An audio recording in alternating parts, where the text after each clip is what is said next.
Hello everyone, welcome to Vidyashree academy. I hope you are doing well. हम पढ़ने वाले हैं इम्पॉर्टेंट साइंस के क्वेश्चन। इसके पहले भी हमने बहुत सारे क्वेश्चन डिस्कस किए हैं। यदि आपने वो साइंस की सीरीज़ के पार्ट नहीं देखे हैं तो आप वो देख लीजिएगा। चलिए स्टार्ट करते हैं आज का टेस्ट। फर्स्ट क्वेश्चन है, विक्रम साराभाई स्पेस सेंटर कहाँ पर स्थित है? तो विक्रम साराभाई स्पेस सेंटर कहाँ पर स्थित है? तिरुवनंतपुरम में स्थित है। इसके पहले मैंने आपको बताया था इसरो के बारे में। इसरो क्या है? Indian space research organisation. इसकी स्थापना कब हुई थी? तो 15 अगस्त 1969 में इसरो की स्थापना हुई थी। सेकंड क्वेश्चन है, कवक मतलब जो फंगाई होते हैं उनकी स्टडी क्या कहलाती है? तो जो कवक की स्टडी कहलाती है वो कहलाती है माइकोलॉजी। ये हमने कैसे डिस्कस किया था कि कोविड के टाइम पे वेरियस टाइप के जो फंगस इन्फेक्शन हुए थे, जैसे कि ब्लैक फंगस, येलो फंगस। तो फंगस ने क्या है, इंडिया को अपना क्या समझ लिया था? मायका समझ लिया था, क्योंकि यहीं पे बहुत सारे फंगल के इन्फेक्शन हो रहे थे। तो याद रखिएगा कि कवक की स्टडी क्या कहलाती है? माइकोलॉजी। फिर नेफ्रोलॉजी, तो किडनी से रिलेटेड जो स्टडी होती है उसे क्या कहा जाता है? नेफ्रोलॉजी। जेनेटिक्स क्या है? जेनेटिक्स मतलब जिसमें अनुवांशिकी का अध्ययन किया जाता है। आनुवांशिक जेनेटिक डिसीज के बारे में, जेनेटिक कैरेक्टरिस्टिक के बारे में जो भी स्टडी की जाती है वो जेनेटिक्स के अंतर्गत आती है। सिक्कों का अध्ययन क्या कहलाता है? तो जो सिक्के होते हैं, क्वाइंस होते हैं, तो स्टडी ऑफ क्वाइंस क्या कहलाती है? न्यूमेस्टैटिक्स। इसको भी याद रखिएगा। Cellular and molecular biology centre कहाँ पर स्थित है? इसे CCMB भी कहा जाता है। Cellular and molecular biologically centre, ये स्थित है हैदराबाद में। याद रखिएगा। अब बात हैदराबाद की आई है तो कुछ हैदराबाद से रिलेटेड फैक्ट, जैसे कि जब हैदराबाद को भारत में मिलाया गया था तो यहाँ पर कौन सा ऑपरेशन हुआ था? ऑपरेशन पोलो। हैदराबाद किस नदी के किनारे है? हैदराबाद मूसी नदी के किनारे है। इतने फैक्ट आपको पता होने चाहिए। Centre of DNA fingerprinting and diagnostic कहाँ पर स्थित है? तो centre of DNA fingerprinting and diagnostic जो है वो भी हैदराबाद में स्थित है। इसको भी याद रखिएगा, ये क्वेश्चन आपसे पूछा जा सकता है। फिर DNA फिंगरप्रिंटिंग क्या होती है? तो आपने देखा होगा साइबर क्राइम में जो साइबर लेबोरेटरी रहती है वहाँ पर क्या है, DNA फिंगरप्रिंट के द्वारा जो उंगलियों के निशान है या जो ब्लड पर सैंपल्स होते हैं वेरियस टाइप के, या फिर बालों से, उससे DNA मैच किया जाता है और उससे क्या है, अपराधी का पता कर सकते हैं, या फिर जो बीमारियों के इलाज में है उसमें DNA फिंगरप्रिंटिंग यूज होती है। आधुनिक वर्गीकी का पिता किसे कहा जाता है? तो आधुनिक वर्गीकरण का पिता किसे कहा जाता है? तो who is the father of modern taxonomy? वो कहलाते हैं कैरोलस लिनियस। याद रखिएगा, जो कैरोलस लिनियस हैं इन्हीं को आधुनिक वर्गीकी का पिता कहा जाता है। इन्होंने 5 टाइप से इसको डिवाइड किया था। आपने पढ़ा होगा मोनेरा, प्रोटिस्टा, फंजाई, कवक, इस तरीके से पूरा डिवीजन इन्हें किया था। फिर कोशिका की स्टडी क्या कहलाती है? तो study of cell is called cytology. याद रखिएगा। अब बात यहाँ पर सेल की आई है तो सेल के बारे में कुछ इंपॉर्टेंट पॉइंट्स, जैसे कि सेल क्या होती है? Cell is a fundamental and functional unit of life. और सेल के बारे में सबसे पहले किसने बताया था? तो रॉबर्ट हुक नामक जो साइंटिस्ट थे, उन्होंने सेल के बारे में 1665 में बताया था। फिर रॉबर्ट हुक के साथ साथ रॉबर्ट ब्राउन नामक जो साइंटिस्ट थे, उन्होंने क्या बताया था? उन्होंने न्यूक्लियस के बारे में या केंद्रक के बारे में बताया था। फिर सेल जो होती है उसमें बहुत सारे ऑर्गेनिज्म पाए जाते हैं, सेल ऑर्गेनिज्म, जैसे कि mitochondria, lysosome, Golgi body, endoplasmic reticulum, ribosome.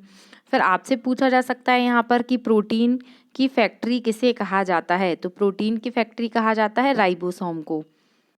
ये क्वेश्चन भी पूछा जा सकता है कि जो प्रोटीन है वो किससे मिलके बने होते हैं? तो जो प्रोटीन होते हैं वो एमिनो एसिड से मिलकर बने होते हैं। तो ये भी आपको याद रखना पड़ेगा। फिर यहाँ पर सेल जो होते हैं, वैसे प्लांट सेल और जो एनिमल सेल, तो इनमें क्या डिफरेंस होता है? या प्रोकैरियोट, यूकैरियोटिक सेल क्या होते हैं, इनमें क्या डिफरेंस होता है? तो ये सब आपको मैंने सेल वाला एक लेक्चर पढ़ाया है, आप साइंस की प्लेलिस्ट में जाकर देख लीजिएगा। फिर नेशनल केमिकल लेबोरेटरी कहाँ पर स्थित है? तो जो नेशनल केमिकल लेबोरेटरी है ये स्थित है पुणे में। याद रखिएगा। मलेरिया रिसर्च सेंटर कहाँ पर स्थित है? मलेरिया रिसर्च सेंटर दिल्ली में है। अंगूर का उत्पादन से संबंधित है, तो अंगूर का जो उत्पादन होता है वो क्या कहलाता है, याद रखिएगा, वो कहलाता है विटीकल्चर। एपीकल्चर पूछा जा सकता है, तो जो मधुमक्खी पालन होता है वो क्या कहलाता है, एपीकल्चर कहलाता है। पिसीकल्चर क्या कहलाता है, तो फिशरीज की जिसमें स्टडी की जाती है वो पिसीकल्चर कहलाता है। और सेरीकल्चर, सेरीकल्चर क्या कहलाता है, तो जो रेशम का अध्ययन किया जाता है वो सेरीकल्चर कहलाता है। फिर नेत्र रोग का चिकित्सक किसे कहा जाता है, तो आपने देखा होगा ऑफ्थोमोलॉजिस्ट। जो ऑफ्थोमो मतलब ये टर्म जो होता है वो आईज के लिए यूज होता है, याद रखिएगा। तो जो ऑफ्थोमोलॉजिस्ट होते हैं वो आई से रिलेटेड जो भी डिसीज होती है, जैसे कि आपने देखा होगा कि कम दिखना है या फिर नहीं दिखना है, या फिर आई में जो कंटिन्यू होते हैं, आंखों से आंसू बहते रहते हैं, तो इस तरीके की जो भी स्टडी होती है वो ऑप्थोमोलॉजिस्ट करते हैं। वेटनरी रिसर्च इंस्टीट्यूट कहाँ पर स्थित है, तो जो वेटनरी रिसर्च इंस्टीट्यूट है ये कहाँ पर स्थित है, तो ये इज्जतनगर कहाँ पर आता है, ये यूपी के अंतर्गत आता है।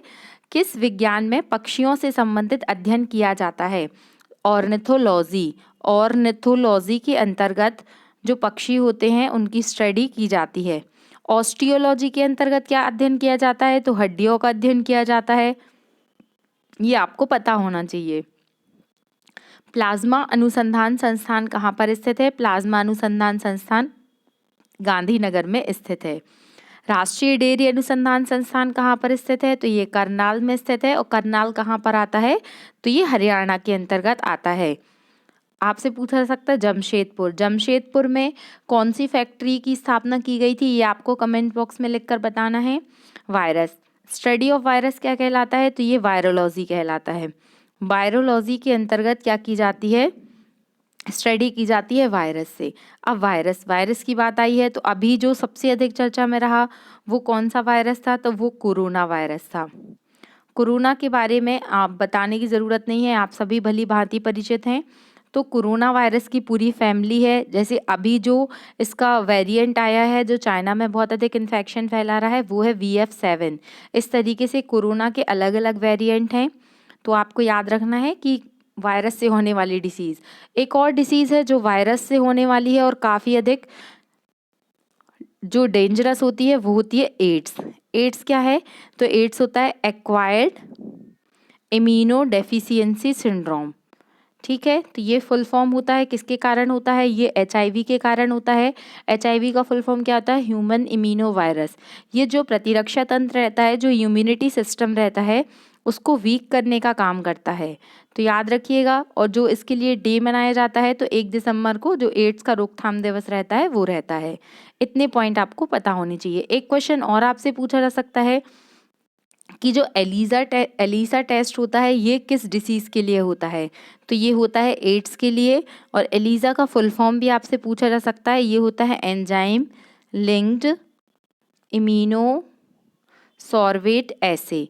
तो आपको याद रखना है कि जो एलिसा होता है वो एड्स के टेस्ट के लिए होता है।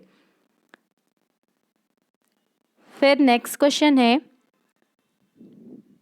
भाभा परमाणु अनुसंधान केंद्र कहाँ पर स्थित है, तो जो बार्क का हेडक्वार्टर कहाँ पर स्थित है, ये ट्रॉम्बे में स्थित है। और जो भाभा परमाणु रिसर्च सेंटर है ये जो होमी जहांगीर भाभा थे उनके नाम पर रखा गया था। और जो होमी जहांगीर भाभा थे उन्हें भारत में जो परमाणु विज्ञान है उसका जनक कहा जाता है, ये आपको पता होना चाहिए। नेशनल ब्रेन रिसर्च सेंटर कहाँ पर स्थित है, तो जो ब्रेन होता है वो कैसा होता है, एकदम गुड होता है। तो याद रखिएगा कहाँ पर स्थित है, गुड़गांव में स्थित है। जीवों में पाए जाने वाले रोगों का अध्ययन क्या कहलाता है, तो जीवों में पाए जाने वाले जितने भी रोगों की, फॉर एग्जाम्पल इसे तो पैथोलॉजी कहा जाता है। अब ये कैसे याद रहेगा, ये वैसे इजी क्वेश्चन है। जब भी कोई बीमारी होती है तो हम टेस्ट कराने के लिए कहाँ जाते हैं, पैथोलॉजी में जाते हैं। कीटों से संबंधित जो विज्ञान होता है, जो कीड़े मकोड़े होते हैं उनसे संबंधित जो अध्ययन है वो कहलाता है एंटेमोलॉजी। जीव विज्ञान शब्द सबसे पहले किसने दिया था, तो जीव विज्ञान शब्द सबसे पहले किसने दिया था, आंसर है, ये गलत टेक है, इसमें अरस्तु नहीं होगा, इसका आंसर होगा लेमार्क और ट्रेवीरेनस। याद रखिएगा, लेमार्क और ट्रेवीरेनस ने सबसे पहले बायोलॉजी शब्द दिया था। Who is the father of medical science, तो यहाँ पर चिकित्सा शास्त्र की बात की जा रही है, तो वो हैं हिप्पोक्रेट्स। हिप्पोक्रेट्स को क्या कहा जाता है? चिकित्सा शास्त्र का फादर कहा जाता है। बात लैमार्क की है, तो जो मॉडर्न साइंस या मॉडर्न बायोलॉजी के जनक हैं वो लैमार्क कहलाते हैं। बायोलॉजी का जनक अरस्तू को कहा जाता है, और डार्विन ने जो डेवलपमेंट की थ्योरी दी थी वो डार्विन का विकास का सिद्धांत है। ट्यूबरकुलोसिस रिसर्च सेंटर कहाँ पर स्थित है? तो ट्यूबरकुलोसिस रिसर्च सेंटर है चेन्नई में स्थित। अब बात टीबी की आई है, तो इसे थोड़ा डिस्कस कर लीजिए, ये महत्वपूर्ण है। टीबी क्या फुल फॉर्म क्या होता है? तो ये टीबी किसके कारण होता है? तो टीबी एक बैक्टीरियल डिसीज़ है जो कि माइक्रोबैक्टीरियम ट्यूबरकुलोसिस के कारण होता है। जो माइक्रोबैक्टीरियम जीवाणु होता है उसके कारण टीबी रोग होता है। टीबी का रोकथाम दिवस कब मनाया जाता है? तो ये 24 मार्च को मनाया जाता है। फिर आपसे एक क्वेश्चन और पूछा जा सकता है कि 2025 तक इंडिया ने क्या है टीबी को ख़त्म करने का लक्ष्य रखा है, और इसके लिए है एक मिशन चलाया जा रहा है, टीबी हारेगा देश जीतेगा। इसको याद रखना है आपको। और एक क्वेश्चन और आपसे पूछा जा सकता है कि मलेरिया को ख़त्म करने का टारगेट कब रखा है? तो वो है 2030। याद रखिएगा, WHO ने ये टारगेट रखा है। और अभी कल ही करंट अफेयर में आया था, एक रोग होता है कालाजार, जो लीशमानिया पैरासाइट के कारण होता है। कालाजार को ख़त्म करने का जो टारगेट रखा है वो 2023 तक रखा है। अब बात 2023 की आई है, तो आपको पता रहना चाहिए कि गवर्नमेंट ने इसे क्या किया है, मोटे अनाज का वर्ष या फिर बाजरा का ईयर घोषित किया है। ये इतने क्वेश्चन आपसे पूछे जा सकते हैं। सेंटर फॉर एडवांस टेक्नोलॉजी जिसे कैट कहा जाता है, तो कैट कहाँ पर स्थित है? ये MP में इंदौर में स्थित है। मधुमक्खी पालन क्या कहलाता है? एपीकल्चर कहलाता है। ये हम पहले डिस्कस कर चुके हैं। कुछ क्वेश्चंस और हैं। भूकंप का अध्ययन क्या कहलाता है? तो जो भूकंप का अध्ययन कहलाता है वो सीस्मोलॉजी कहलाता है। सॉरी, सीस्मोग्राफ नहीं, सीस्मोलॉजी कहलाता है। फिर आधुनिक वनस्पति विज्ञान, मतलब जो मॉडर्न बॉटनिकल साइंस है उसका फादर किसे कहा जाता है? तो ये कहा जाता है थियोफ्रास्ट को। याद रखिएगा, जो थियोफ्रास्ट है उनको कहा जाता है,